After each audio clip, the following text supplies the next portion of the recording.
Hello, everyone. What is going on? James here, and welcome back to the podcast with the two co-hosts, the main man TGC, Mr. Liam. Hello there. And the other main man GCDW Boy 14. Hello.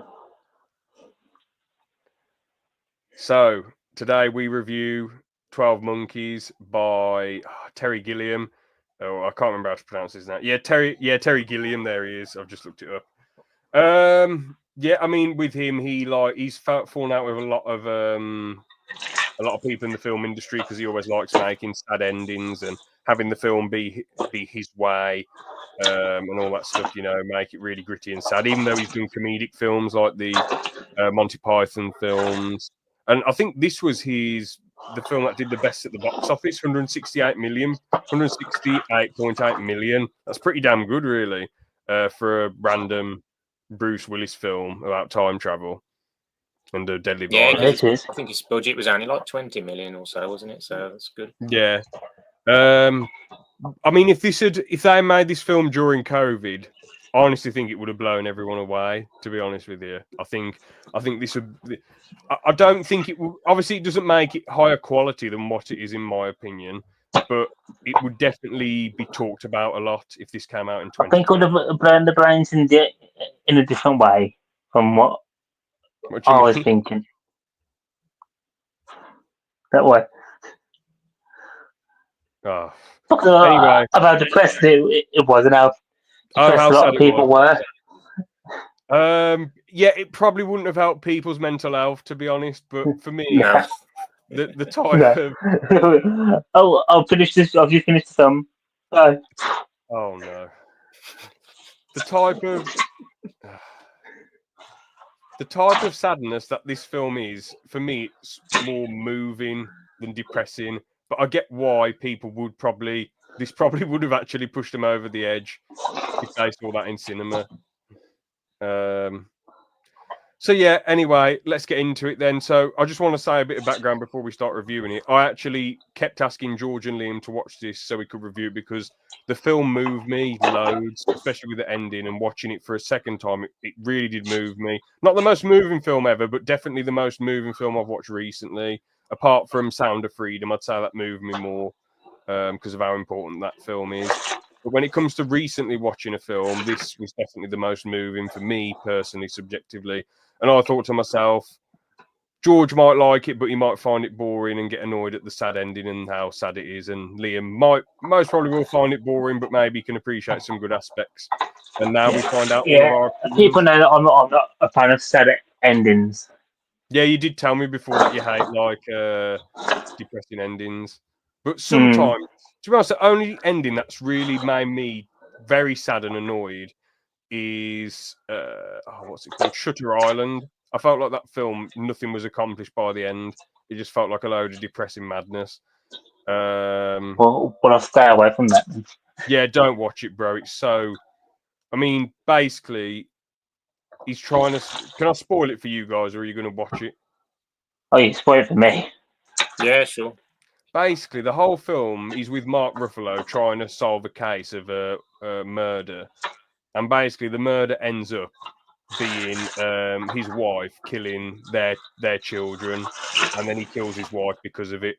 And basically, Ben Kingsley says, "We need you to make a breakthrough with this. You can't. We've put this all together so you can become better and enter society again after your trauma." And then he still believes that this didn't happen and that he's got to solve a case. They basically take him into this building to be lobotomized, and that's the end. It's just like, what on earth was the point of that? What a waste of time. Yeah. I guess the build sounds very similar to I forget what it's called now. I can't remember the name, but these girls. Who's in the film? I couldn't tell you. Okay. It will come to me probably, but basically these girls are basically trapped in this like prison, and this one thinks that she's escaped, but she's lobotomized, Oh, not very sad. And yeah, and I she's wonder what. basically stuck in there while the others escape. No, that's real sad. Yeah, so Um, not the best. the build up to that was in the film was kind of all right, but it felt like absolute. But the ending just kind of ruined it for me. So it's just pretty much just like a above average film, I guess, or average. I don't know. Yeah. But I mean, there's other sad endings which the character sort of gets what they deserve. Like in what's that film that Tom Cruise was in that I watched? Where it's based on a true story, American Made.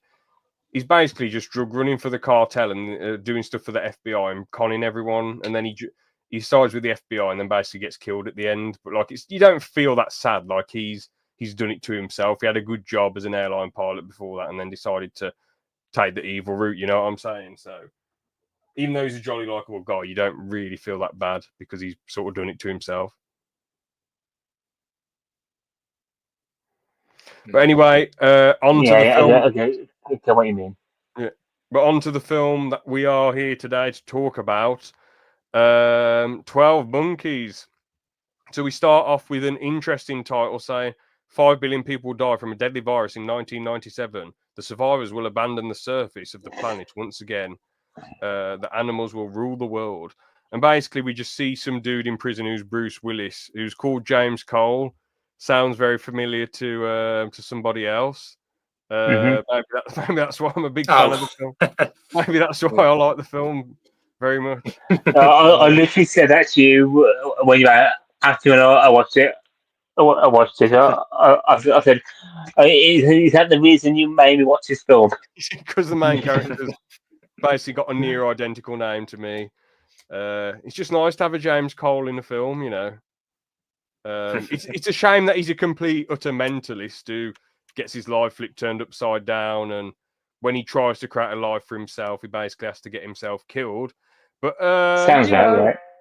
but you, wow, what cheeky bastard. But, I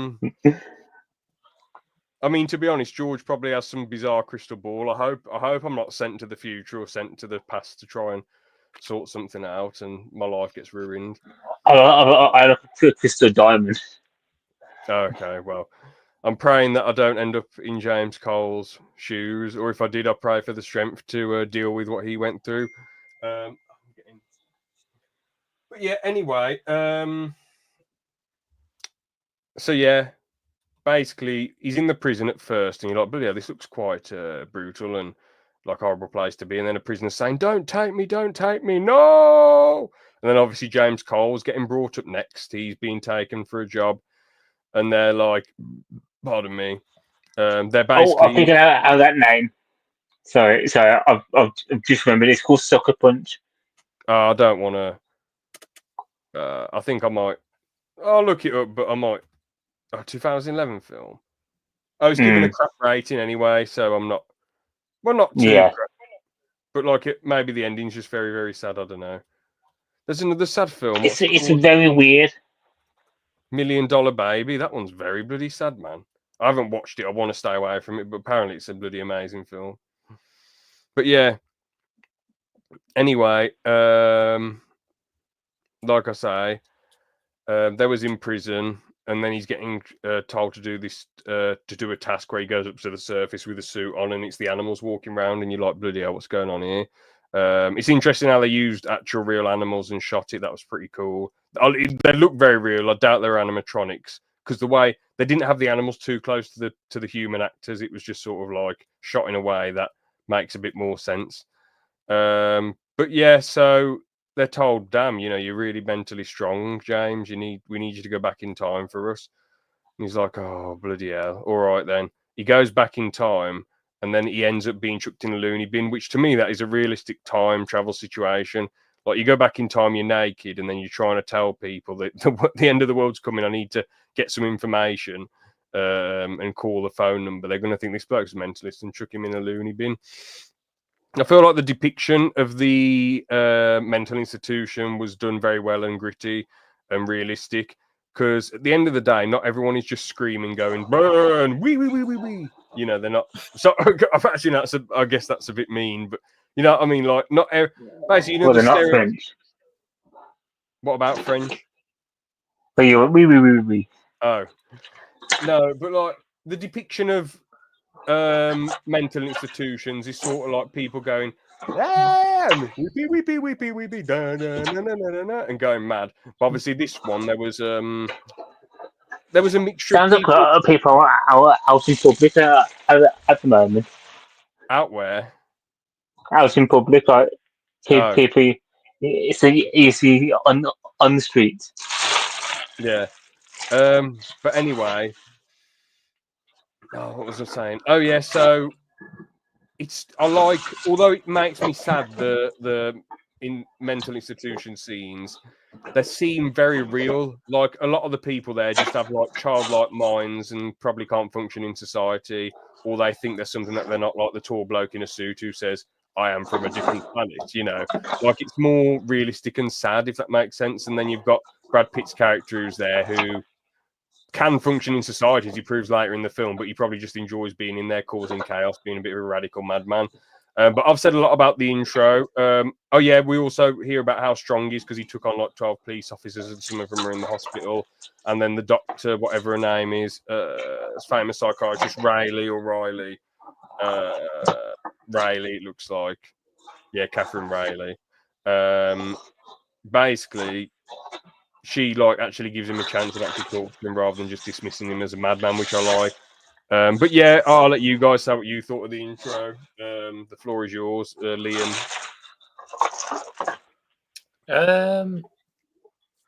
Yeah, so I suppose it was interesting. I guess at the same time, it had that sort of the prison or whatever that had that sort of, I suppose, it had that sort of futuristic aspect, but it wasn't. It was more sort of, but not the sort of futuristic sci-fi aspect that you might see in other films like Star Wars or The Fifth Element or something. But I think, yeah, like I say, it was kind of interesting.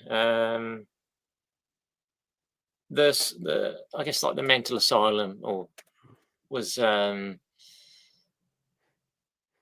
don't know. I suppose you do kind of feel bad for the people who are in there, but I suppose you also had Brad Pitt's character, who was, I mean, I thought he played the part very well, and I suppose he just played a very convincing madman, but he was just insane. But also, I guess he comes across as annoying and just kind of insufferable, really. He's just too much. But I suppose, like you said, I guess he kind of enjoys, causing chaos, and even though he can sort of function in society, maybe more so than the other people who are in the asylum, but or mental institution or whatever. But I don't know. Yeah, like I said, I suppose it was interesting. Again, like I say, Brad Pitt played the part well, and even though his character was annoying because of the way he was, but yeah, like I say, I guess I suppose it was kind of intriguing and interesting, but yeah, probably wasn't thinking about much more with it only being the intro and the start, but yeah. Yeah, and the dream sequence intro was quite. Obviously, that's a very integral scene where you hear the no. Oh, you see all that stuff, and then he wakes up, and you realise, oh, it's part of his dream. But George, well, that was his dream. But George, what do you think of the intro of the film? I thought the intro was good, and I was the same. I was basically sick of Brad Pitt's character. Like 10 minutes into it, and then after it made me think, because I don't think he was actually mentally ill. Yeah. I think he was pretending. Yeah. So basically, try and harm patients. Yeah, that's a good point. I didn't think that he was trying. I thought he was just trying to escape the responsibilities of normal adulthood. But your theory sounds more likely because he terrorized some of the patients and shouted at them and said, "Move, move, move," and all this stuff. And he Yeah, probably wanted. I reckon he wanted to do that because in real life he'd get thrown in prison. You know, and if he did yes. that in prison to like a prisoner, they'd bloody kill him or punch him in the face. Well, a And it vulnerable. probably gave him a god complex as well. Yeah, that too. And a vulnerable, like, mental patient isn't going to be able to fight back, especially all the elderly ones. While like No. the other one, while like a prisoner, as I say, would just deck him. So yeah, that's an amazing point there. Mm. Yeah, But could be true. Yeah. see, and I thought, yes, it is realistic. Sorry, it is sci-fi, but it's like down to earth sci-fi. So what you'd Yeah, see in like the new Batman, how that was really down to earth with like the Riddler and things like that. yeah, It's for not like sure. out of this world sci-fi. It's like this is Mm, just the Earth in like 20 odd years time. yeah, I Mm. know, I know it was further than that. I'm just saying 20 years as an example, like that kind of thing. mm, yeah. But overall, it gave me hope. The start of the film. It went away Okay. quick, but it gave me a bit of hope. But yeah, anyway, so afterwards, he basically Brad Pitt is talking to him and he's saying, "Oh well, you know, at the end of the day, the human race deserves to die." No, I think no. James Cole says something about like, "Oh, maybe the human race does deserve to go extinct." And he said, "You know, that's a brilliant idea." And then that comes up later Yeah, because James so I Cole was gonna blames. say, I can take some of these quotes really out of context now. Oh no.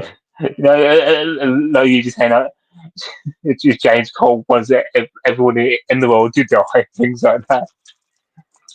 Yeah, but anyway, he says that. So later on in the film, he blames himself for that happening. But yeah, we see how much of a troublemaker Jeffrey is in the middle of the night when Bruce Willis eats a spider, which was a bit of a scene, to be honest with you. And then Mm. after that, Brad Pitt shows his ass to the mental work. Sorry, not the mental workers, the hospital workers, the institution workers, and then they take him away. And Thank you. then the next day, I think James Cole gets to, I don't know if it's before or after the scene where they go to sleep, but he gets to try and leave that voice message. But it just comes through to some woman with a few kids, and then she says, "Go away." But then after that, what's it called? Oh yeah. So after that, he tries to escape but gets caught, and then he's tied down to a seat, and then he hears this voice in his head. He didn't escape very hard, I have to say. I know, yeah. I mean, it's pretty hard to escape when you've been drugged up. Like they gave Yeah. him a crap ton of drugs because of how strong he was. Oh, I know that did. But yeah, the voice in his head says, "You sure fucked up." Oh, I don't like swearing, but I've got to for the. I try not to swear anymore, but I've as much as I do. But yeah, where are you? Ah, you can talk. What do you do, Bobby boy? Volunteer. My name's not Bob. Not a problem, Bob. Where'd they send you? Where are you? Another cell? And then he gets sent to the future again. Yeah. So we see him having to deal with these demons as well. You could 'Cause, say he went back to the future. oh yeah. Bum. But yeah, it's funny how the scientists straight after they're just roasting him, saying, "What did you do then? What went on there?" And then did you record your message or not? And then he's like, I couldn't make the call. You sent me to the wrong year. It was 1990. 1990. You sure of that? And he said they forced me to take drugs. He said, "Forced you? Why would someone get you to take drugs?" He said, "I was in trouble." And then they say, "Oh, where is it now?" They say something like, "Oh, you spent all your time taking drugs, you moron." Arsing around in the 90s. I feel bad for him, but that scene is pretty funny. But then he gets It is sent quite funny, actually. again because as scientists, as much as they are bellends, like they are quite entertaining with how they're like they're sort of like treat him like a little kid, and he's like, "What's going on?" Blah, blah, blah, blah, But yeah, anyway, so we go to the future, and Dr. Riley is giving a speech somewhere, and then Bruce Willis kidnaps her, which is pretty crazy. Mm-hmm. And then they're going back and forth, and she's like, "Oh, you're a madman, you're a mentalist. What are you doing?" Which makes sense, really. And he's saying, "Look, we need to go to this location. We need to drive to, is it Philly? I think Philadelphia." I think so. Yeah, I think. Then they're off to Philadelphia. But the thing is, James Cole seems like quite, I don't know, just like a bit of although he seems more capable than some of the people in the mental institution, he does also have his innocent childlike side, like when he's like, "Oh, can we have some more music, please? Put music on. I don't want to hear this this news on the radio. Can we have some more music?" And he's singing along to a song. And this is very different from how he was at the start of the film. At the start of the film, he was like, "I need to get some information out there," and he's beating up police officers. And then now he's just like vibing and dancing, having a laugh with music, even though like 30 seconds before he was saying, "Drive the car," with a gun. So Yeah. that was pretty interesting. But yeah, I what think do that you was guys showing think? how his mental state was slowly going. State was slow. What do you mean? Like his mental state was Oh slowly yeah, slowly getting falling worse. off. Yeah, because when Yeah. you apparently in the film, like when you time travel, it destroy. He was chosen for it because of how mentally strong he is and how, and like some other reason I can't remember. But Yeah. basically, you need like a lot of mental strength to keep traveling back and forth. Your mind needs to be strong, and going back and forth constantly is going to like mess with you. So yeah, it does show that his insanity is going a bit. Yeah. Yeah. So I think they go to Philly, and then he's the, I think, 12 monkeys. 12 monkeys. Yeah. Even you're forgetting the film and you enjoyed it. Yeah. Oh yeah, so he goes to Philly, and he is about this street preacher saying like, the end of the world's coming and all this jazz. I swear the homeless bloke starts messing with his head as well. I Yes, can't he remember. does. Yeah. He said he has a go at him, He and starts, like, starts shouting in his face. yeah, and then the homeless bloke. Then he asks then she asks the homeless bloke later on in the film, and then he's like, "Oh, I don't know what you're talking about." So that was really interesting. How it was something that she saw as well as James Cole saw, and then the homeless bloke can't remember what happened. I like the scene though because it shows he does care about Dr. Rayleigh a bit. Because you have those two idiots, those two thugs that are like trying to, I think they're trying like rape her in the theater, and then he just kills them both. Because Yes. I like the way he gets them because he's willing to do anything. So fair play to him, like he was willing to I would protect. say you might not want to say the full word on here because you'll get the channel demonetized. Oh, could you put it in the private chat? I don't know what word you're on about. The R one. What they tried to do to her.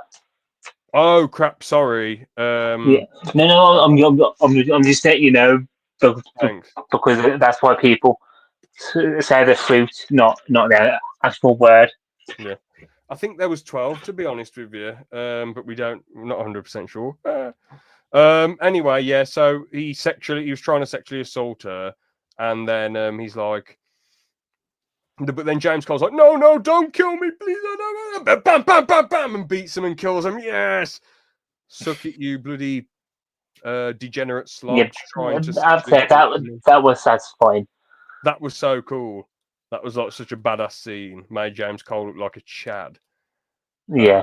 And you can't blame him. Like, this is some dude who is unstable, didn't live a normal life, and then you've got two dudes trying to kill his only like friend. It's a bit ridiculous, really.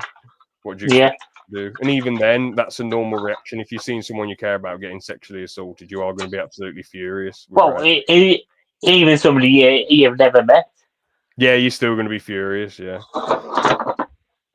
But yeah, I know they also try and actually, I'll let you guys talk about a bit the film a bit more. To be honest, I've been dominating a bit of the dialogue at the moment. So, what do you guys think of like the midsection of the film?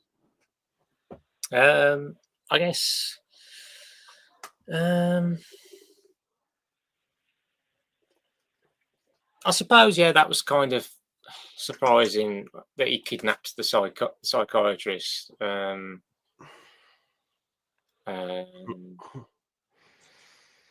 But I suppose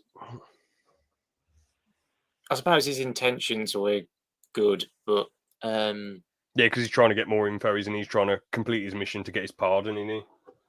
yeah, I thought, because of course she's uncomfortable with it all, and she's really sort of she's really out of her comfort zone and whatever. But I suppose it was strange how he decided to go into the theatre. But I suppose considering the state it was in and what was going on in there, but yes, again, it put her in a life-threatening situation, really, and then he came to the rescue. So I suppose that was kind of a bit of a sort of a shocking scene, but just trying to think.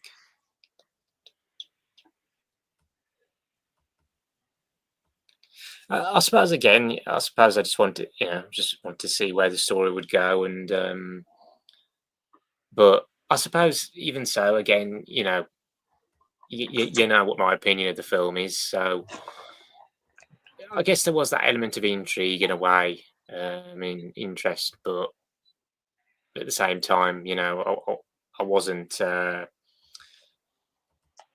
invested, and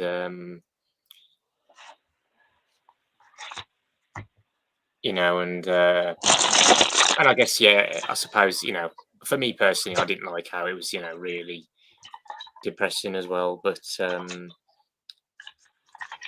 and I guess quite sort of gritty and realistic in that sense.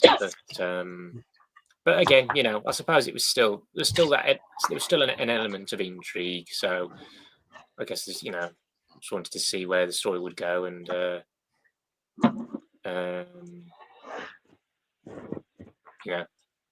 what would happen to the characters further along. In the GC. story. Oh. So with me, it was basically the worst things you could do in a film for me, which is be confusing and slow in the middle. Now, I don't mind it being slow by itself, but you know what's happening during the middle. And then I like it when it's confusing in the middle, but quite fast paced, so you can tell what's what quite quickly. But I had the same thing when I saw the Evangelion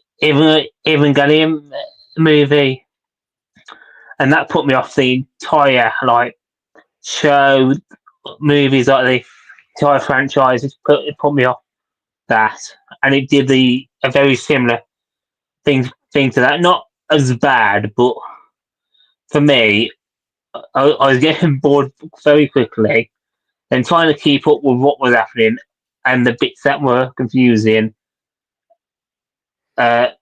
Basically started to wear on me, and that's where I knew I was getting very close to pausing it. I did pause it. I got halfway through it, and had to stop watching for a few days because I just thought this is getting so consuming, and it won't go any faster. I need to have a break for a bit just to recoup my mind back on it, basically. Yeah, fair comments from you both. I can't really argue with it, to be honest, because as much as I enjoy the film, I do understand the boring elements, and obviously that there are some confusing bits which don't really make much sense. I think it's just about, do you enjoy that type of story and trying to figure things out, or would you prefer the fast pacedness? So yeah, I respect where you guys are coming from. But yeah, I was going to say, just to see Jeffrey Gomez, and at first he's like, I don't remember you, and then it's like, oh yes, I remember you, blah blah blah blah blah. Oh yeah, and they're all going mad at each other, and then he ends up kicking him out, saying he's a madman, get him out of here, no. Blah. So that's a bit of a mad scene. And then Riley goes ballistic at him because he locked her in the boot, which quite understandable. But then he gets transported to the future. Like the police are coming and about to arrest him. He's just jumping in the puddle going, "Oh man, this is so nice. I can just live here forever."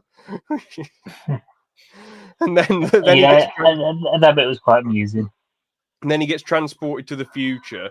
And then you see a bloody naturistic background, and you got all the science going. I found my thrill on Blueberry Hill when I found you. Congratulations, Cole. You've got your pardon now. And it's like, oh, okay, so is the movie over now? Like he's got his pardon. What's the point now? Okay, finished. No, he's got to do more stuff for some reason. Yeah, there you go. The voice also comes back because he has to go back again. I don't know if... Oh, yeah, he does accuse the scientist of not being real and that his life is actually in the past. But yeah, I don't really know.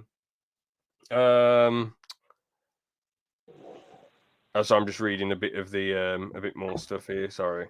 Yeah, so That's why I was just like that segment. The bit where he goes back to World War One. I can't remember if that happened earlier or if it happens now. I think it happened earlier.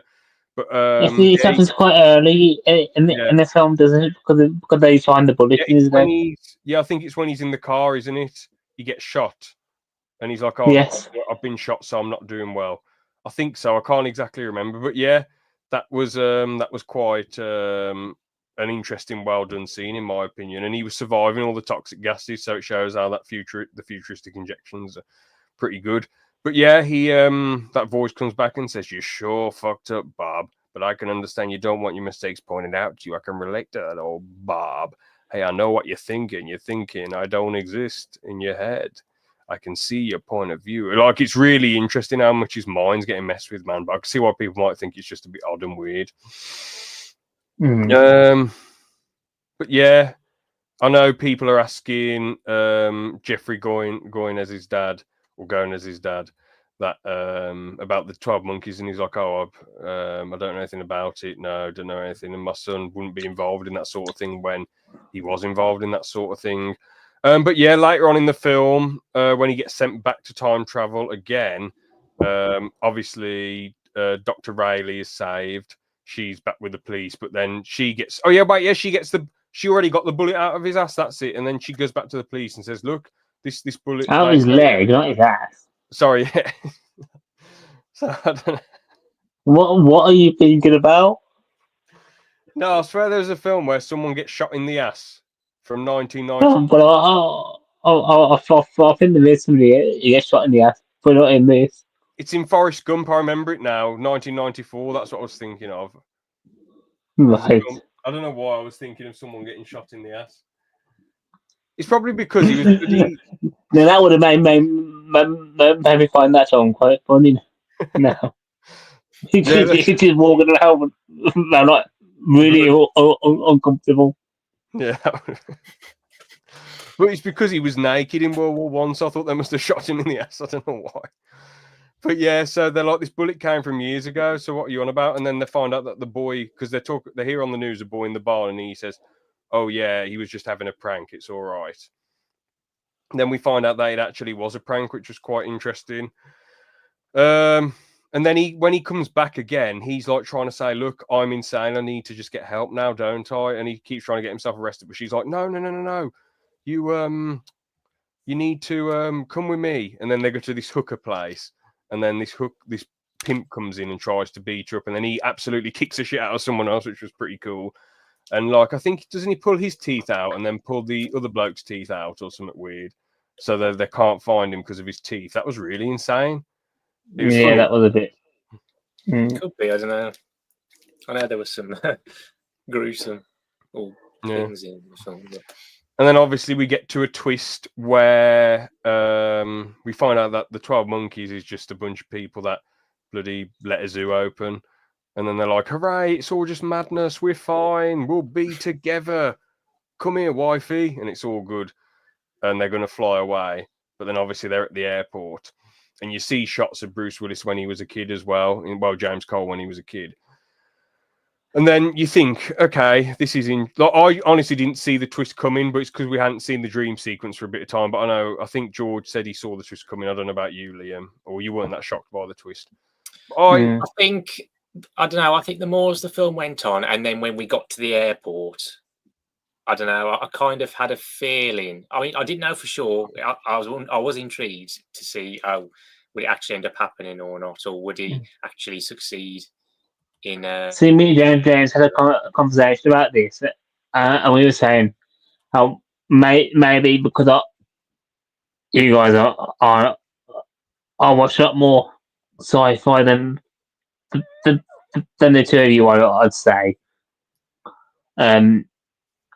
So I can kind of see that kind of twist coming when you can't save somebody or a certain event is going to happen and it's basically stuck in time and will happen.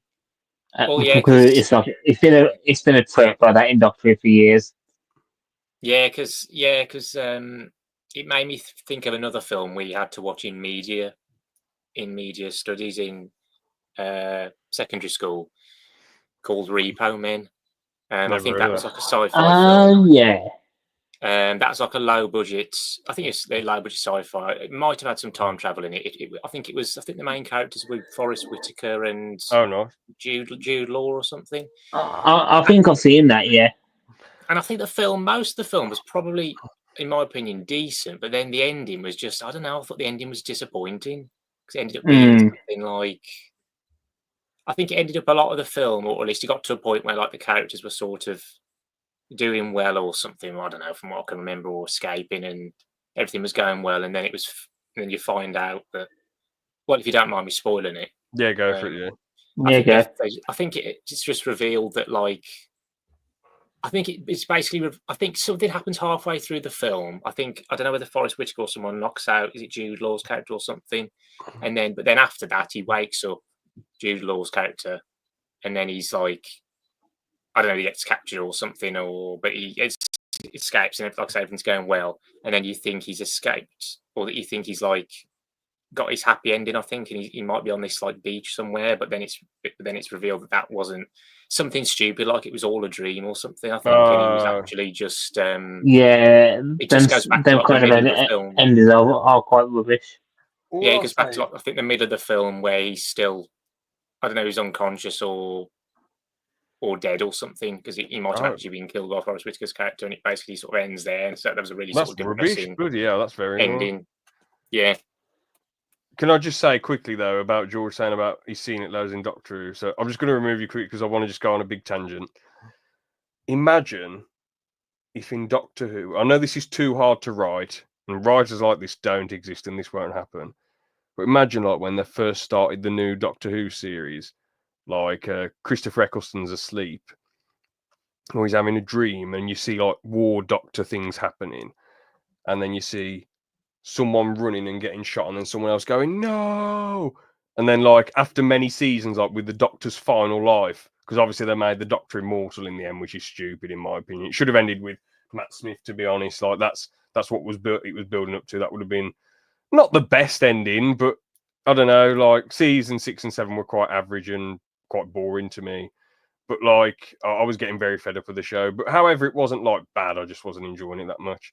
But anyway, imagine if like one of the Doctors like gets shot at the end, and like that had to happen for like the reasons of some sort of time travel arc. That would have honestly, the fans would be weeping. That they'd be like, bravo, bravo, bravo. Well, I guess like. Yeah, I suppose. Yeah, it would sort of have that. I think it would have that emotional weight as well. Yeah, emotional impact. Probably. But obviously, there's a big difference.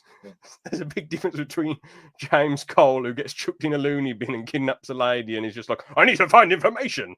There's a big difference between him and like years of build up for Doctor Who. Obviously, you care a lot more about the Doctor than you do James Cole. You know, so yeah. What do you think of that? Oh, George is disappointed. It's kind of happened actually. Oh, cool. Because I think it's in series 6 where the Doctor's going back and forth in time, and he and he gets shot. He gets shot by a Dalek. No, but And I mean, so, what if that was the end of the show? But like it's, but he does something to make it the world better in the end, or he like outdupes his enemies even though he's dead. He put some trick in place. That would have been so brilliant. I think that'd be such a brilliant, sweet, bittersweet masterpiece. I don't know because of how many times he has duped his enemies and how many times he has saved the world. And what would that thing be that I don't know. It that needs more depth, does wouldn't it? it? I'm coming Because from I shooting ideas out. I see what you mean, and it could be good done right. Yeah, But because the like, problem is you don't want too sad an ending. As much as I wouldn't mind a very, very sad ending, like it'd be a bit sad, like 60 years of TV, and then or over 60 years. It's like you'd be better off doing it, and the Doctor's half regenerating, and that's when it cuts. So you don't know if the Doctor has lived or died, that Yeah, kind of thing. and it leaves it open to come back years later or something. But with this ending, then I'll just quickly say it. He doesn't just run after the bloke willy nilly. Jose forces him into it. He says, "Look, Cole, there." Well, he leaves the voice message and says, "I've done what you need to, what you've asked me to do now. Goodbye." And then puts the phone down. And then they're like, "Look, we need you to." The guys, the scientists say I have to kill the woman if you don't try and kill the bloke with the virus. And then he's like, "Arr," and then he basically that's why he does it. So he tries to shoot the guy, and then he gets shot and dies. And that's such a sad ending. But then the thing is, actually, I just want to go on a quick tangent here. I'll put myself in full screen. James Cole is a dude who, at 8 years old, lost both of his parents, went to prison, lived underground for years, forced against his will with scientists to go back and forth. He didn't have a normal life like everyone else. You know, he didn't have any friends, didn't have a missus, didn't have a dog, didn't have any family to go to, didn't have anything in his life, didn't have any, people to go training with and have a laugh with. He didn't have any drinking sessions. He had a crap life and he got pulled back and forth. And the only bit of normality he got ended up getting taken away from him. So I honestly feel so sorry for this dude. He had his life turned upside down completely at 8 years old, the end of the world.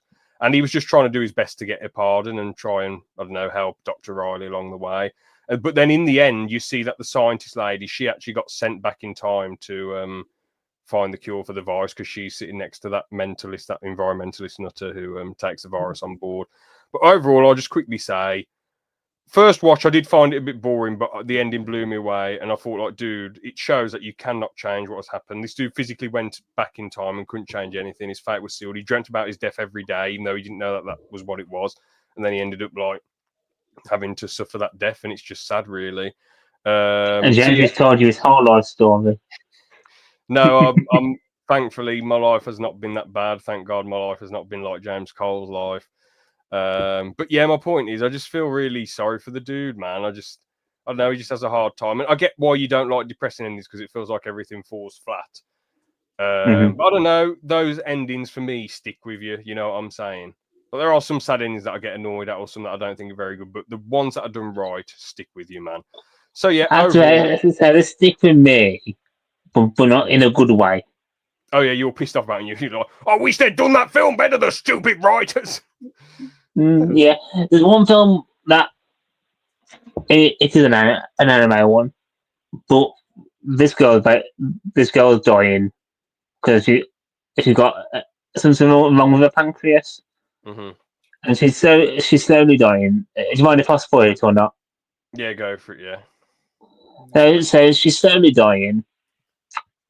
And in the middle of the film, they talk about some stabbings going on in the city.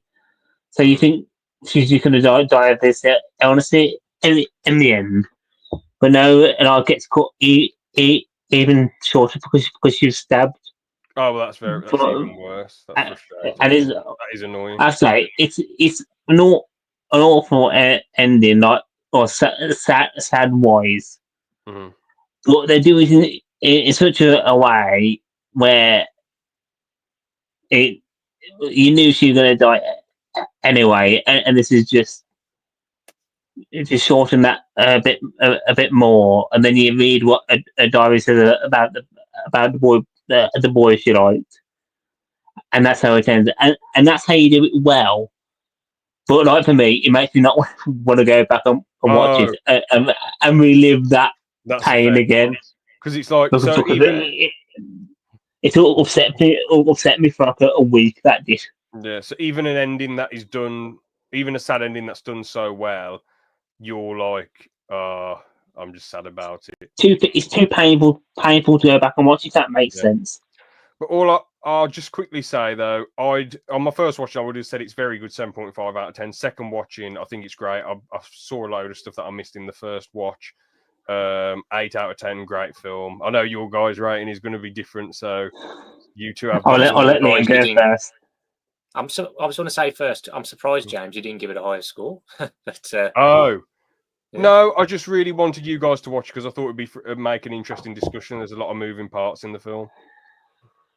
Well, personally, I'd give it. I just want to. Can I just go through a few of my notes I made as well? Yeah, fair. That's all right. Yeah, so I just said a few other things. So I said it's like a strange sci-fi film that really leans into just that and what's real.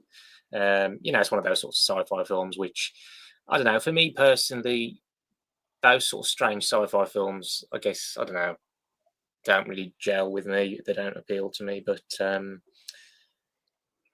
yeah, yeah. So I'd said that. I mean, in the end, this event that he keeps seeing actually happens, and his character's right. Bruce Willis's character's right, despite everyone thinking he was insane. Apart from, I guess, the psychiatrist, who, I guess the more time she spent with him, the more she sort of understood him, and I guess, ended up believing him. But and yeah, I thought it was well acted, particularly by Bruce Willis and Brad Pitt. You do, like you said, James, you do feel sorry for Bruce's character throughout the film, especially everything he has to go through. He's put through a lot. And Brad Pitt's character is insane and annoying while also being an arse as well. But yeah, in the end, Bruce Willis was unable to stop that man from taking the virus abroad, and was killed in the process. I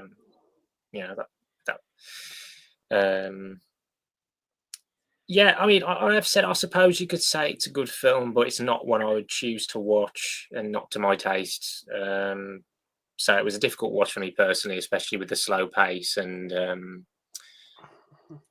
I think I would definitely enjoy a story like this. It's just, I think, if it was done differently and it was faster paced, I probably would have enjoyed.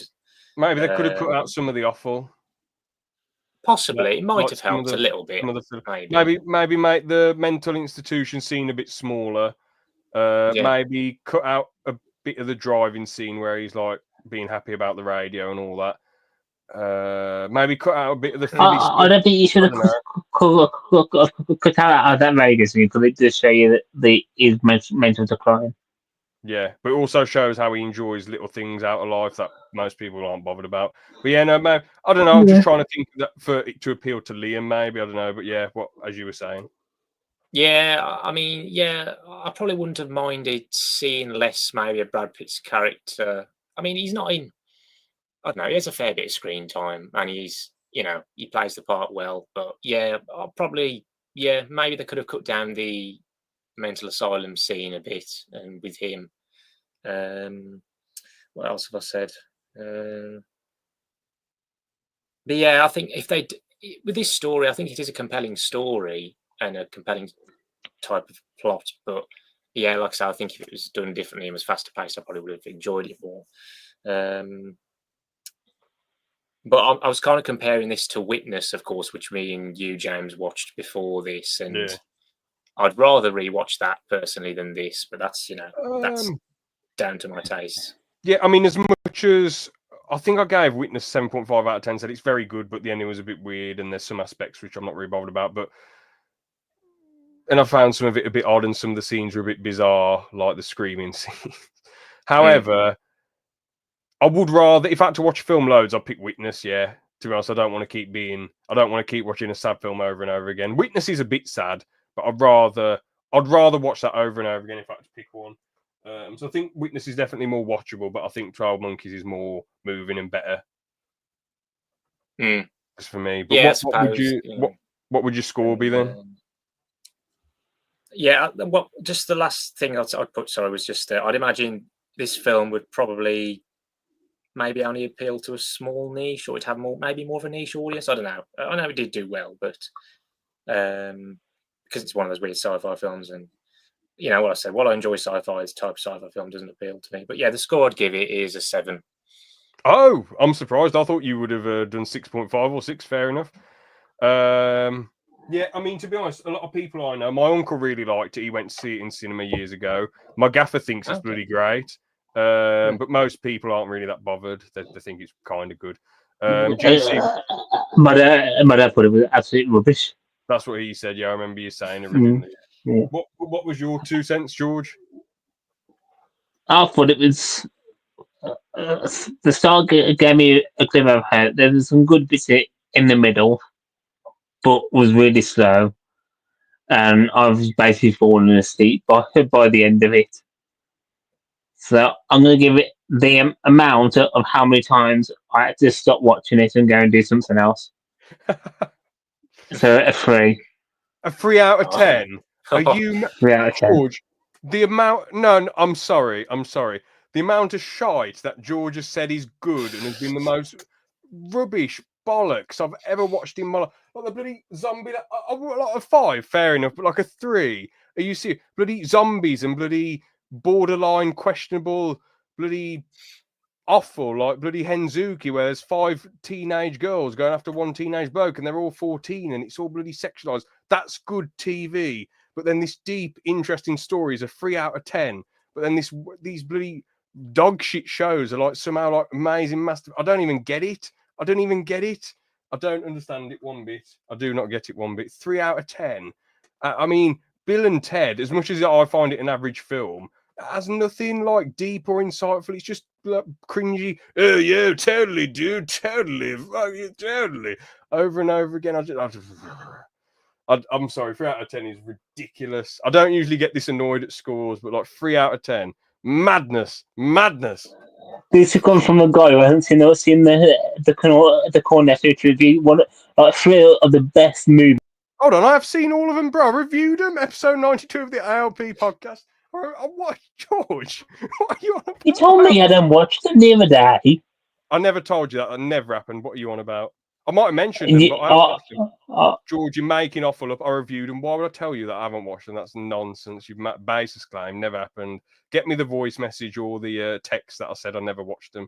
I promise you I've watched them. I've watched Shaun of the Dead about 4 times. I've watched Hot Fuzz 3 times. And then I've watched World's End once. The first 2 are amazing. Yeah, probably like 8.5 or 9 out of 10s, really easy watches. Actually, probably Shaun of the Dead is probably like an 8.5. I don't know. I probably said something different in the original podcast, but it's kind of, I don't know. It's a really good take on a zombie film, but it's not really my cup of tea anymore. I don't know, but it's still great. But like, I love Hot Fuzz, man. That's such an easy mad watch.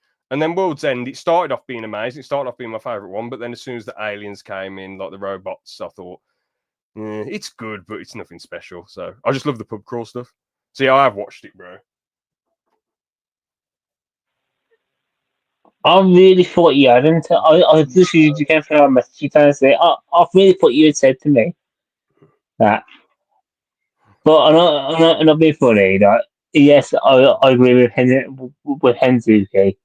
Because I just wanted to put you guys through that because I thought that would be hilarious. Oh, so you think it's objectively bad, but like you love it personally?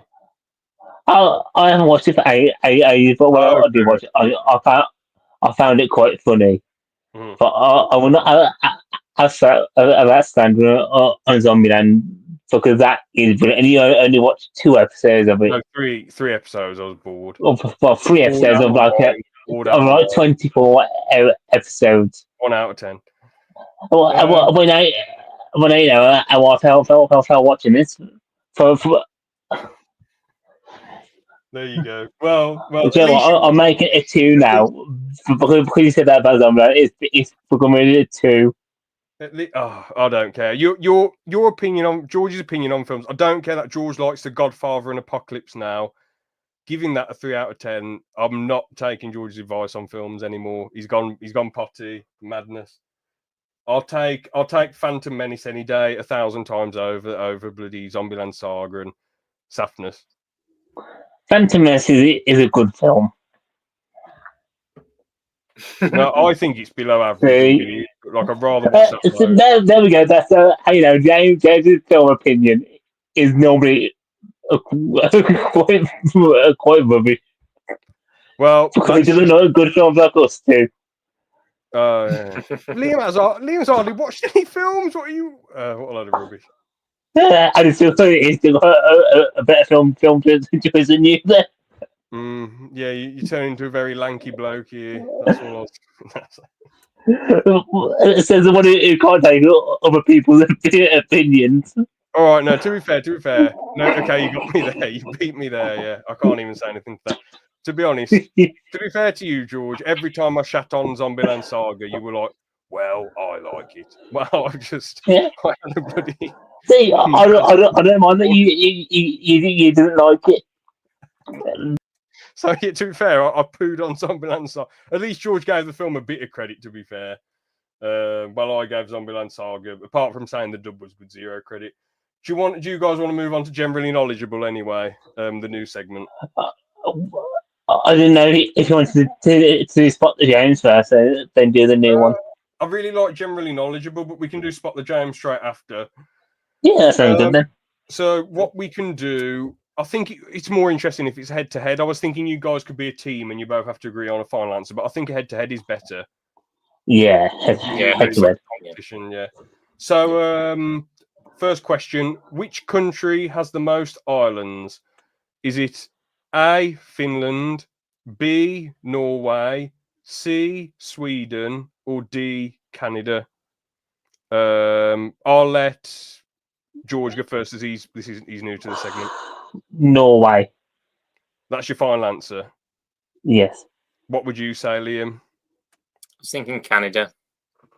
That your final answer? Yeah.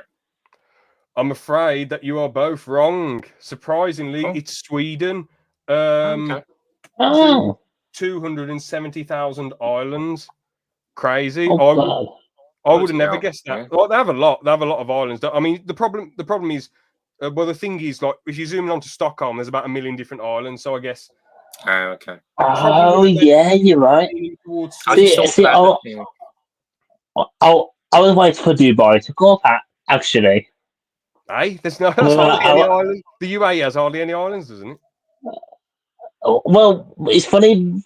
They've got a lot of islands now because they built them themselves because they're going to make them into housing, but because their stock market crashed, I think it was the stock market. They said that stopped, and now they've got all these little thousands of islands just abandoned. I was going to say they're going to struggle to build 270,000 islands, but yeah. A question for you now. Well, both of you, but this is more to your end, George. Which car sold the most units in 2024? Is it a make and model? Is it A, MGHS, B, a Ford Puma, C, a Kia Sportage, or D, a VW Golf? Oh. I'll let Liam go first as he's going to know less about it. And you, by the way, you can pick the same answer as the other person if you want to. It's just whatever you think the answer is. I'm going off what I've seen. I feel like it was between 2 for me, but I'm going to go with Kia Sportage. Okay, final answer, yeah? Yeah. Right. George? I was going to go with the Sportage, but it is a bit old now. I'm going to go with... Did you say what's a Cougar or something like that? There is Cupra. MGHS, B Ford Puma, C Kia Sportage, D VW Golf. I'm going to go with the Puma. Well, one person has got it right, and that person is GC, yeah. Oh, yes. Well done. Fair Yes, play. so Fair the play. units, we have 48,340 for the Ford Puma. Kia Sportage in second at 47,163. Then the Qashqai. Sorry, not the Qashqai. Oh, wait, no, sorry, the VW Golf. So I didn't include them in their ranking order. So the VW Golf was 32,370. And then I didn't even realise the MG was at the bottom of this high selling list, but it's 30,270 units So sold. it made sense because I knew the MV wouldn't have done that well. Yeah. Because of it being a Chinese electric thing. Was the Kia second? Or... Yeah, Kia Sportage was second, yeah. Yeah, the Golf, yes, I knew that would sell well, but they're not as wanted as the old ones. So for me, it was between the Sportage and the Puma. And the only reason I went with the Puma is because I've seen a lot of them are on the road. They've been popping up everywhere. Oh yeah, there's like even the old one. As much as they have the rotting issues, not rotting, rust issues, because like a lot of water builds up in them. Like when it rains, there's still a few of them on the road. Those are coupes. Yeah. Are quite nice looking and durable cars, to be fair. Final question of generally knowledgeable today. What is the highest rated film on IMDb as of the 1st of January 2024, so last year? Is it A, The Godfather, B, The Dark Knight, C, The Godfather 2, or D, The Shawshank Redemption? Oh. Liam, I'll let you go first as you got the last one. I don't know. Can I bring it back to 1-1? I don't know.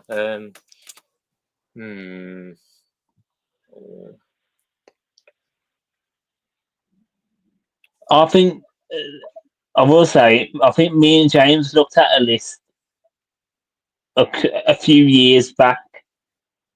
At the top movies, so I've got to guess myself. Okay, I'm kind of torn between two, but I'm going to go with The Godfather Part 2. Final answer. And George, what are you? I'm going Shawshank.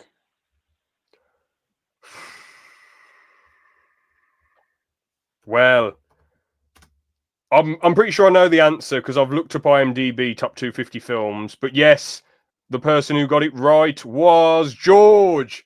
Shawshank Redemption with a 9.3 on IMDb. Godfather Part 2 got a 9 and it's in 4th place because of all the votes and stuff.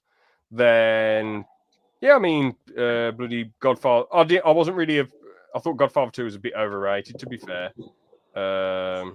Just me personally. I get why people liked it, but I thought I don't know. I just thought it was. I like the Vito Corleone stuff, but I thought the Michael stuff, like Michael going to Cuba and then killing Fredo at the end, I thought was little bit boring. Considering it's meant to be one of the best films ever. But yeah, no, it was Shawshank Redemption. That is the #1 film on IMDb. So fair play, GC. Damn, I'm very I think that's because score again. Sorry. What did it score? Sorry, Shawshank. 9.3 out of 10. Okay. But those are the top 4 films of all time on IMDb. Shawshank, Godfather, Dark Knight, then Godfather 2. I think I got it because me and you were looking at a lot of the top 100 films. Yeah. And I remember it coming up.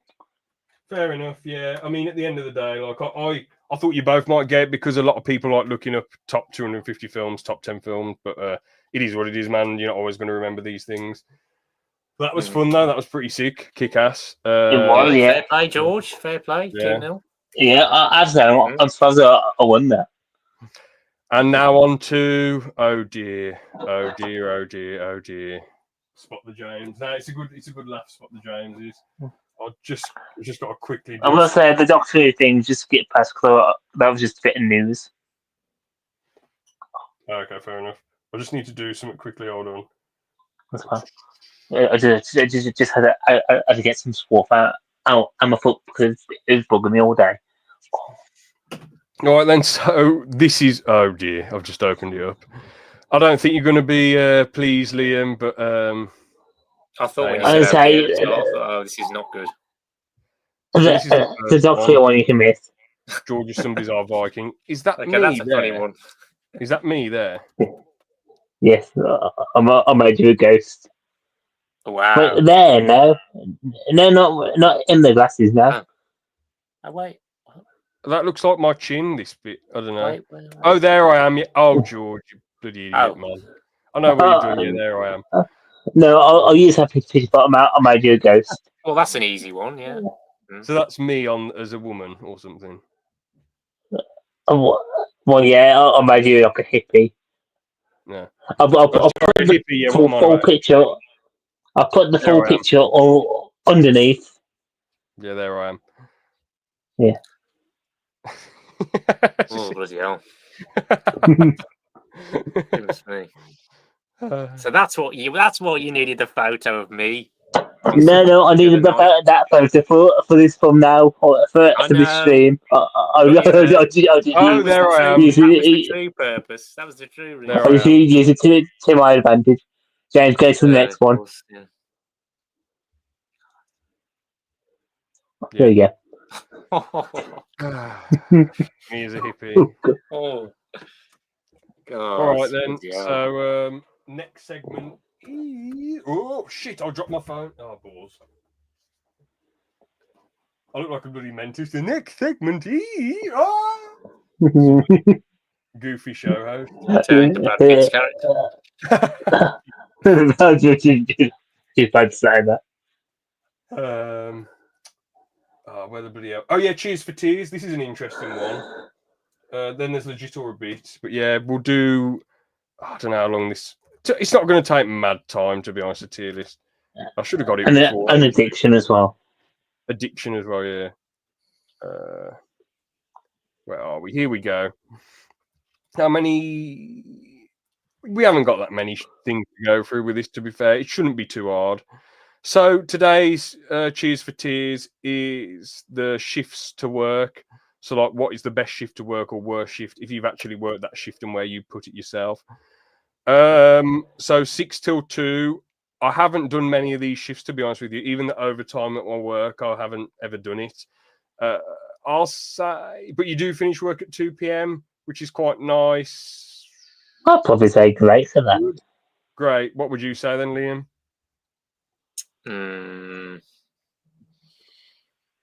Probably good, yeah. I think I've only done it once, I think, from memory, and that was for like when we did one of the stock takes. Yeah. Thing. I mean, there are. So, yeah, I mean, there are benefits to it because it's a bit dead arse in the morning, so usually with a lot of businesses, and then you finish at 2 when things start kicking off. So it's kind of good. Here we have. You get the 3 first hours basically just doing what you want to do, then you get your whole afternoon free. Yeah, for sure. Now we have 8 till 4. You think it is a great shift. However, if you have to commute, it's kind of bad.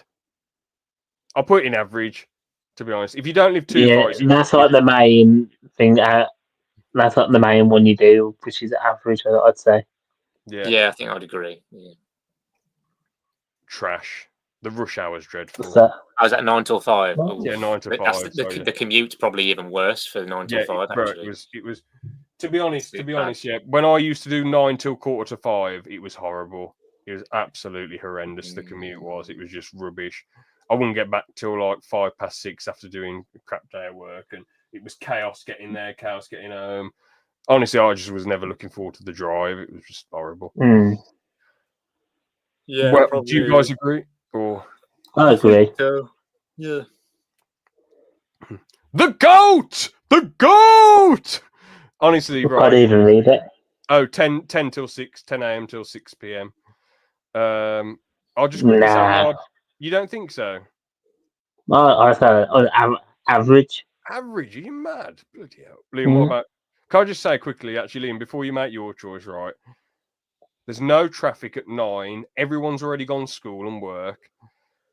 At 6, the rush hour is calming down a fair bit. So even on the commute, you're still probably going to get back at like 6:30. That's why I think it's the best shift to work when I've done it. I don't know.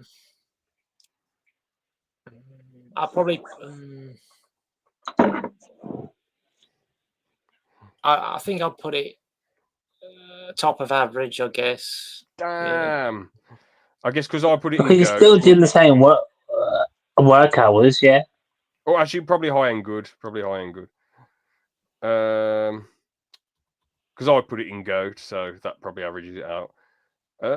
I'd say this one's amazing. To be honest with you, it's not next level busy between 10 and 11, and at 7 p.m. it's even more chilled out. So I'd say it's all right. So I'll probably say great.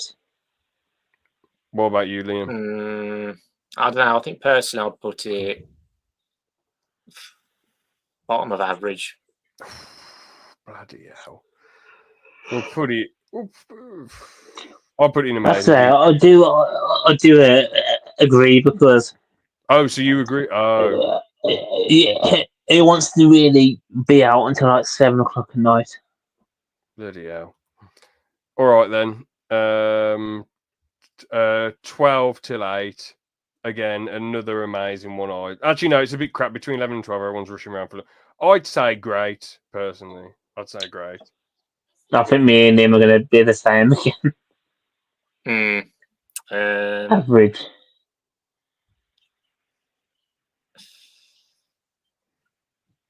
Yeah, probably average. Yeah. Mm. All right, next shift. Oh no! Again, I'm gonna say I'll put this in amazing, but you guys are gonna say average, aren't you? Because you have to. You live. Yes. No, I'm gonna put it in. Oh. I don't know. I'm gonna put it in bad personally. So I'd say Is it even worse than what you think? Yeah. The commute. Okay, yes, the commute is good. Yes, but I just I don't like the hours. It Who wants to work till 9 o'clock? mate, Yeah, you guys are crazy. even though I do end up having to do that. Not being funny. Getting back at 9 o'clock, you can't go out and have a takeaway. You can't do what you want to do because everything's closed. Yeah, No. there's just not much more of your day Well, left. as well, KFC's either, open really, to 11, isn't it? Burger King's open to 11. Yeah, but that's KFC. Come on. No, that's like bottom tier fast food. Most Sainsbury's and Tesco's are open till 10 or 11. I don't really want a meal deal for summer tea games. Well, then you just bloody get something to eat beforehand, don't you? Takeaways aren't the be all and end all, but damn. So where would you put GC bad as well?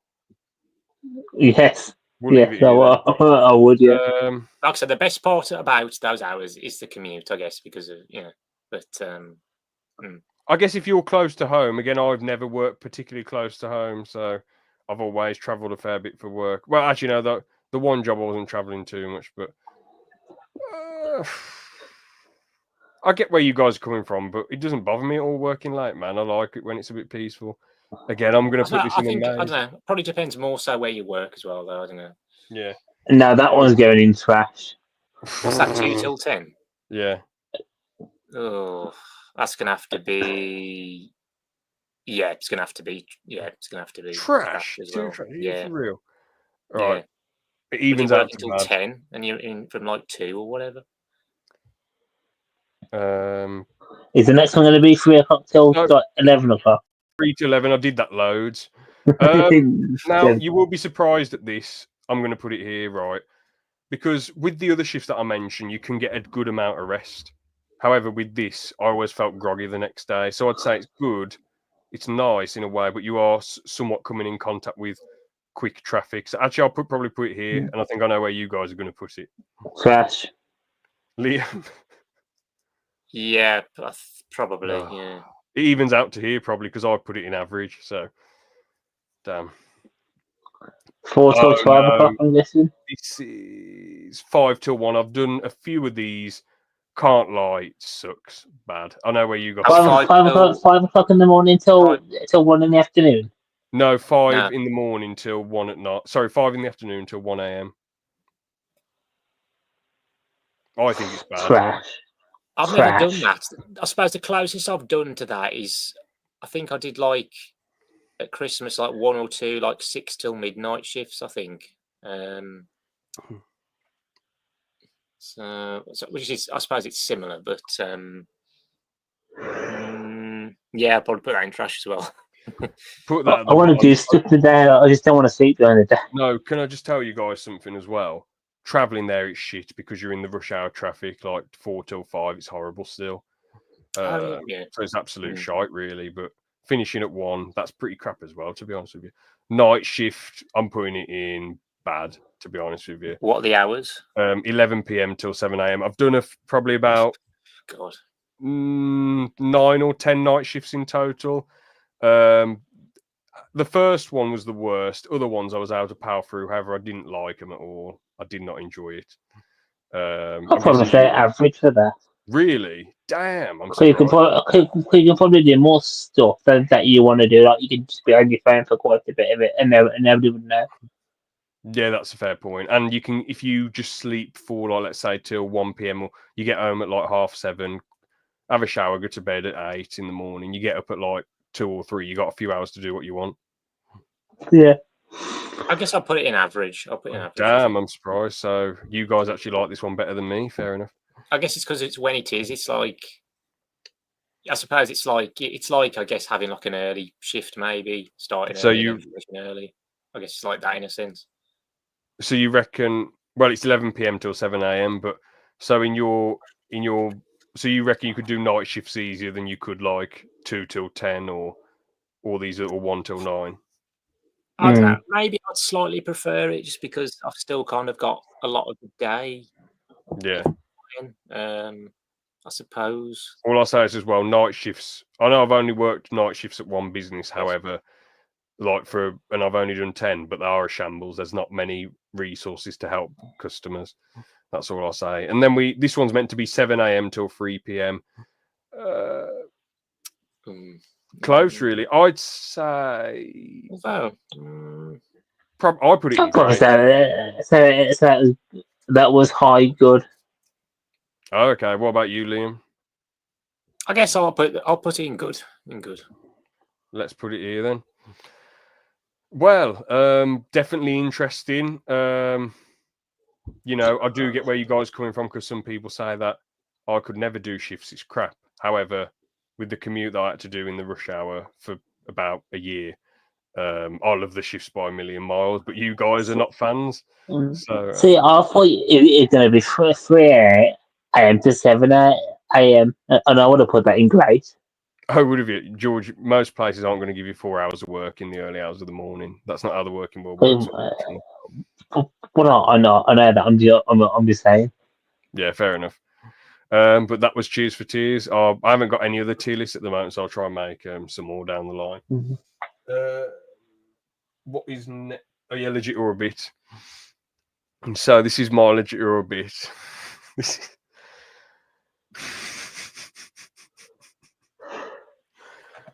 Right then. So with this one, now you're going to be a bit angry at this, but it was an accident, and I only played half of a video. But basically, I played a video of George on the big telly accidentally at a family party in 2021.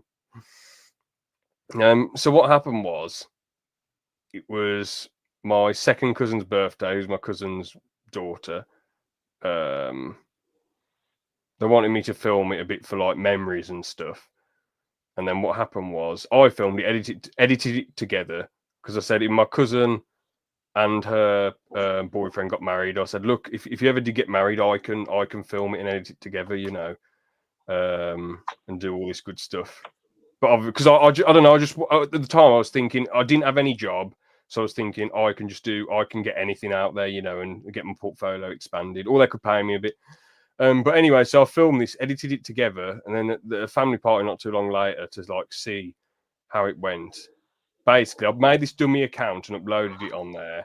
But what I'd done on this dummy account, because I was worried that I'd lose these other videos, so I put a bunch of silly videos on there, silly shorts that I've sent and that George has sent and that everyone's done, like Aaron's done a few.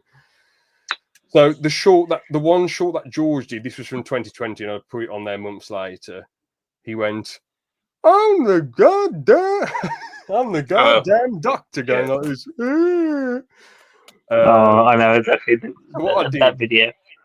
I accidentally clicked on that, and I was like laughing at it a bit, and I had it turned down, but I accidentally clicked on the stream to TV, so it said, "I'm the god," and then I turned it off, and then I just put the edit together on, and my family were like, What did I think? they were just all like, "What the hell was that all about?" And one person recognised you, which wasn't very good. They thought you like we got down the toilet a bit. I like that tier list. Thanks, Dunker. All right then. So, what do you guys think? Is any more questions, or do you want to go to if it's true for a lie? Or... This seems like something that you'd tell me, or would have been brought up quite I didn't want to over piss the you off. years. I didn't want to piss you off though. Mm. I thought you'd be embarrassed. Well, it's a bit stupid.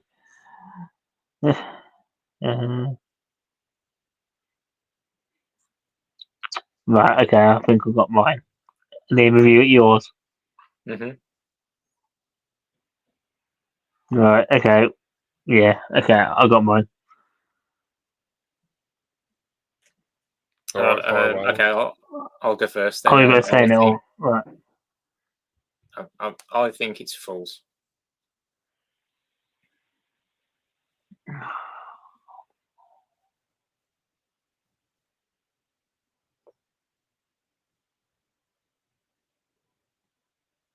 gonna say it's legit.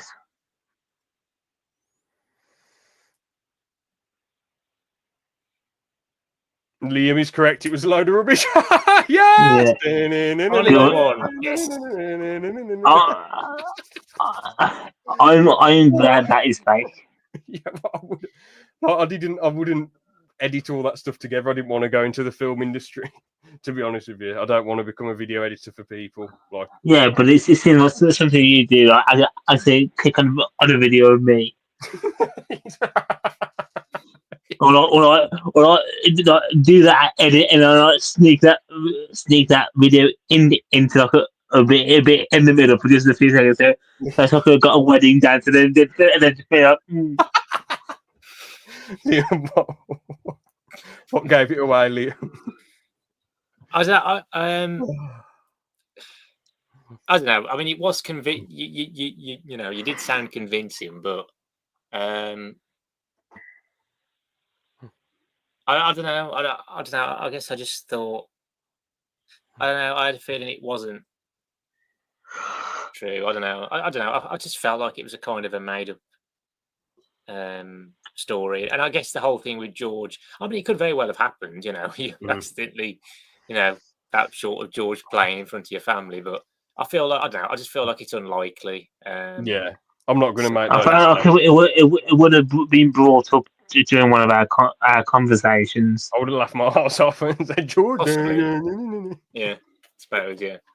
All right. We are now. If you want to move on to, have you guys got any legit or bits, or do you want to just move on to George's addiction? Or I've not got one. I haven't thought of one.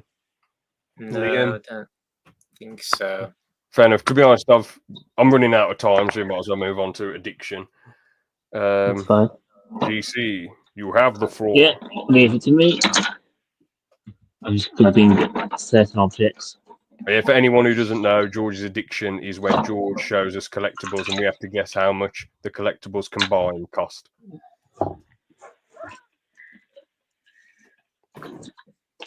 Now, there's some of these I can't show on camera because they will get demonetized.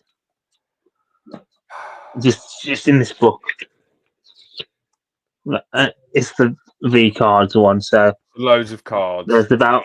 Careful. Please be careful. I was just I opened it to a random page. Hang on, let me do the big screen. Oh dear.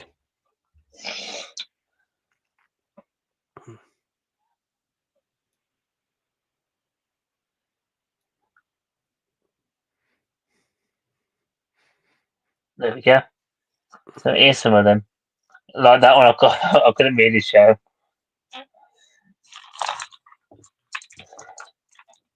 We just zoomed in on it. What do you mean you can't show it? That was okay. That's just a bikini. To be honest, that one was a bit sus, the first one, but hopefully nothing. There was nothing next level bad on there, was there? So. That was a bit, yeah. Why are you going through? You're really just risking the podcast now. I'm a bit annoyed, to be honest. Deliberately. I'm a bit worried. I'm not trusting Georgia anymore. To be honest, you can't really tell what they look like. They don't look too bad. A little bit risky. I'm a bit worried. I think the worst that'll happen is that I'll have to change it to like 18 or over, maybe. I don't know. George, can you turn it off now? We get it. There's a load of cards in there.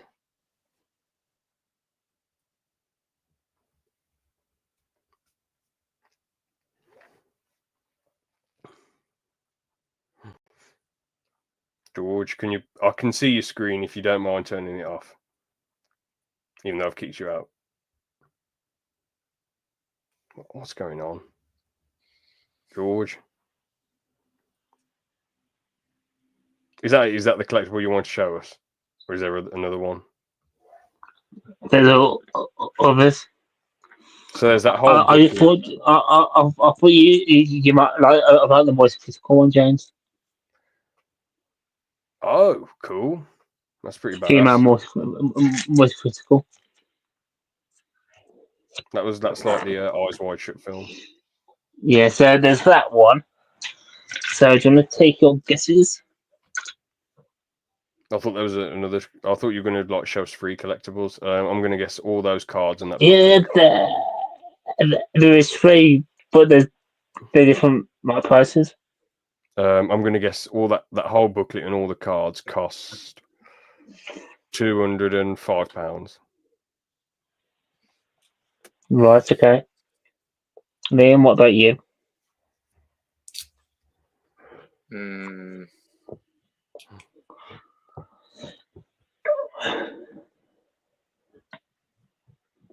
don't know. I'm going to say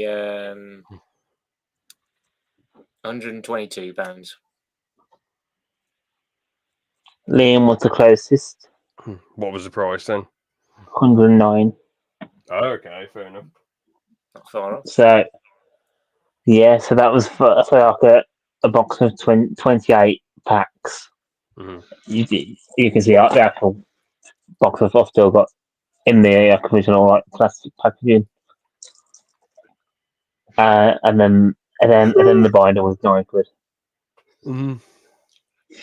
So next one is it upside down? No, it's not. That it is a metal photo of a Williams car.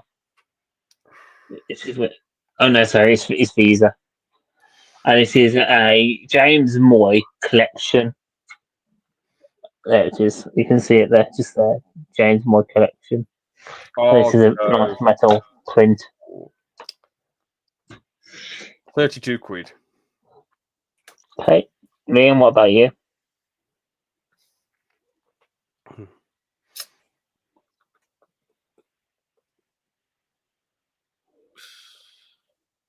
I'm going to say 56. So James is 32. You're 56. James, you're the closest. What was it then? £1.50. Okay, you got us there, well and truly. Yeah, that's a charity shop buy, that is. Ah, fair play, fair play. How did you pull that off? I just found it, and I found out that they come from a drive crate. So if you remember something like Loot Crate, this is just like official memorabilia. Like this month's box was like Red Bull, a Red Bull cup, or a Red Bull flag, Red Bull key rings, and other bits and pieces that are got artificially licensed by F1. And so yeah. Mad what people do to charity shops sometimes. How much is that worth now then? I can't find one online, but looking at the signs people are saying, I could probably get 20 quid for that. No, bro, you should go into like buying and selling collectibles, man. You'd absolutely make bank. You'd be laughing. I know, yeah. So one more we need to do. So, one Nendroid, Oh, Zombieland. Two Nendroids. And number 3. How much did them cost?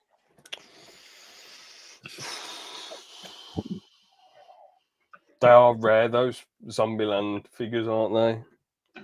Yes. Trying to think. 3 of them.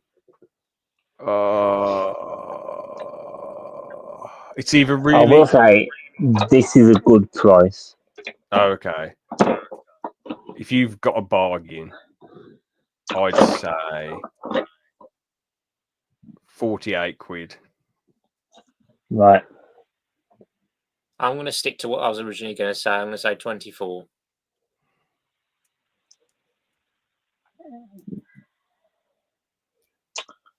$150. Wow. So James, you're the The other way, closest. that time. Bloody hell. Madness. Absolute madness. And that's how much one of them goes for. So you got 3 for 150.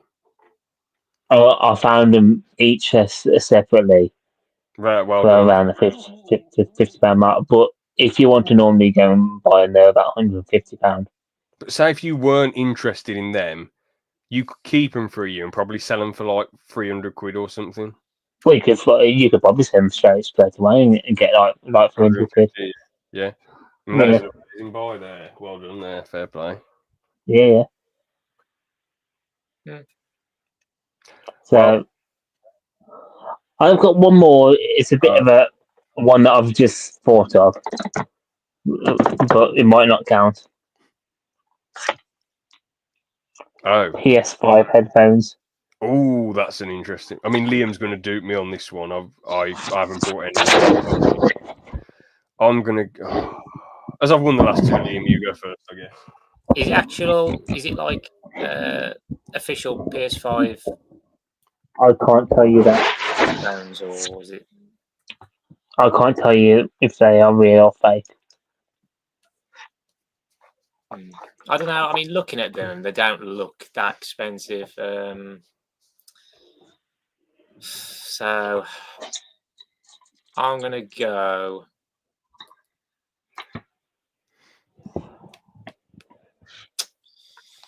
I'm gonna go 27. James, what about you? £42. Can't believe he said they didn't look expensive. They were 200 quid. Bloody hell! Damn, I've got another one. No, I'm joking. They're 10 quid. Oh, well, fair play. There we go. Then I was closer. It was way cheaper. Yeah. So. Yeah. Liam got it in the bag. Yes. I don't know. I just thought, George, you were the sort of bloke who, as you got a PS5, you want you got the PS5 controller, you want a proper PS5 headset. I feel like you go all in with your consoles. Well, I do normally, but when it's like they literally are like 150 to 200 quid for headphones. That's ridiculous. I'm gonna. I'll send 2 to James in Discord, and you can have a look. Because you know, when I used to buy headphones for Xbox, I think I got one for PS4. I think they were about 30 to 40 quid. So that's okay compared to what it is now. I know there's that like I know there's the actual like PS5 headset, which like was an accessory you can get, which is I don't think that's like I don't know if that's like 60 or 70 or something. I don't know. So it's not well into the hundreds. Yeah. I'm just waiting for George to send the jazz through. Liam, how's your video coming on then? I know I asked you about it the other day, but how many minutes have been edited and how long do you reckon it might be? The movie game video? I'm trying to think how many minutes.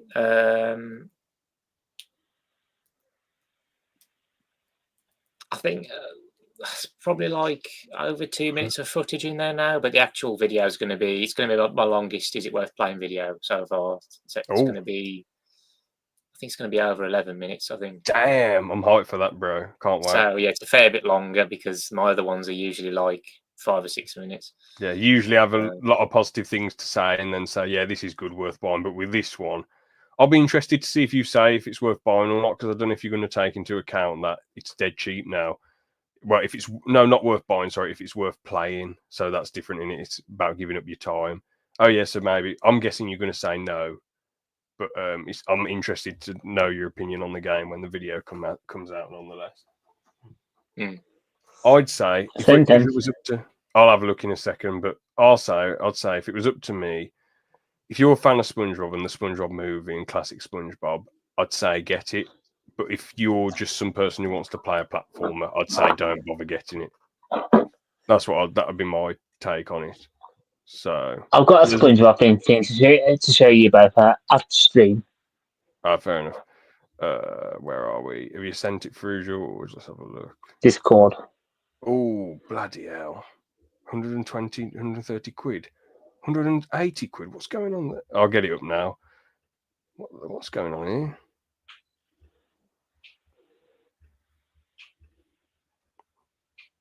Bro, the gaming industry just rips everyone off. What is going on? 130 quid. What is going on? Oh, that's the Elite one, though, isn't it? Is that like a newer one? Because I feel like there's that one they brought out with the those PS5. are the ones that go with the PS5. But I think them ones are still like 70 odd quid. But what about this though? 180 quid. Yeah, they're quite expensive. A lot of like the sort of Sony and sort of earbuds, and I guess they've got noise cancelling as well and whatever. But crazy. See, I've got noise cancelling. Mm-hmm. They're touch compatible, and they were like 30 quid. So why can't they be like that? Because what difference can you really make to wireless headphones? Yes, right. Well, I don't know. I suppose it depends on like the build quality and even the sound quality and how effective the noise cancelling is as well. And yeah, but let's be real. With noise cancelling, if you're aiming to go out and about, do you really want it to be noise cancelling? You get run over by a car. Well, saying that most electric cars are silent, so you're gonna get run over anyway. Oh yeah. Well, on that sad note, I guess we can end it there then.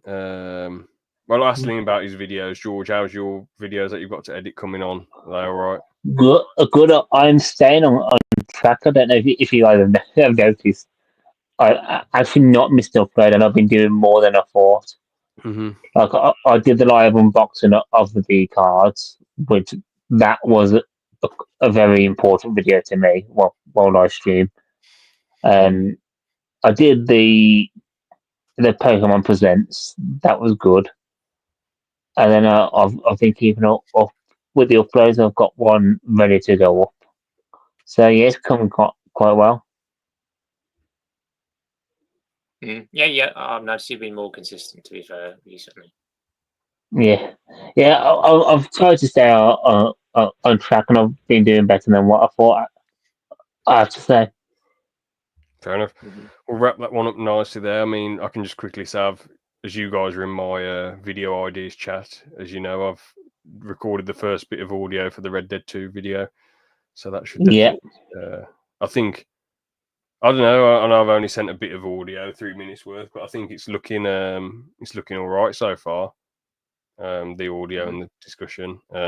Hopefully the video itself can be just as good as the Lego Star Wars one, and I'm hoping it gains more traction. But if not, back to the drawing board and try again. At the end of the day, hopefully, yeah. End of the day, the way I try and look at it, I think it will do good.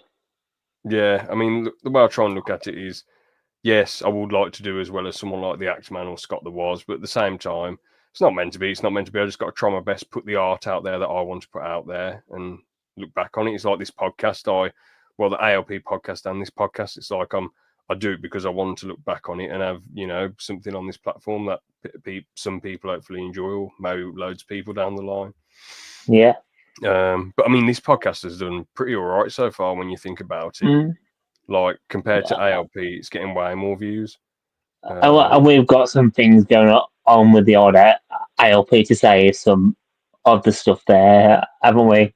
Oh yeah, Like the I'm in archive. talks with, yeah, your archive and stuff. Are we in touch with some people about some videos? So Yeah.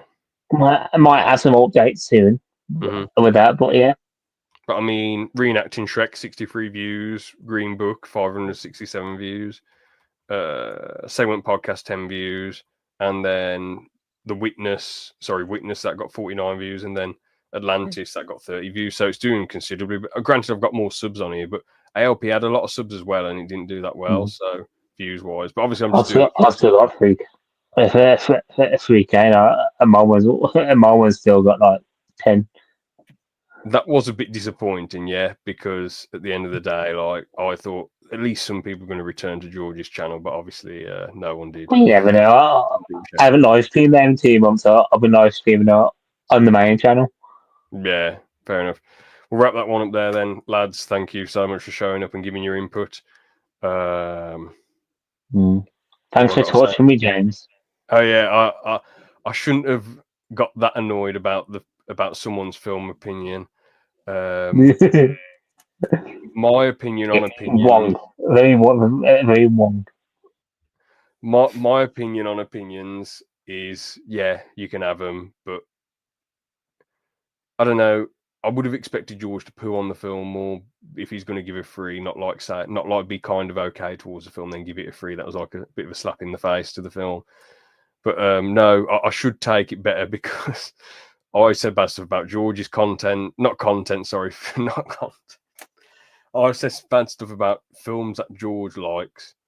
Therefore, films that I like, George should be able to say what he wants. Mm-hmm. So sorry about that, George. My mistake there. That's no problem. At least you still like Dark Phoenix.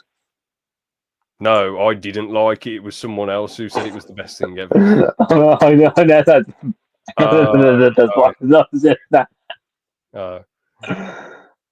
Well, we'll wrap that one up then. That's all I got to say for today. Please check out Liam's channel, TGC, the gaming channel, and give George's channel some respect as well, DW Boy 4. Yeah. And go and watch Dark Phoenix. Yeah, if you want to waste your time, a couple hours. Ladies, everyone, have a good one. See ya.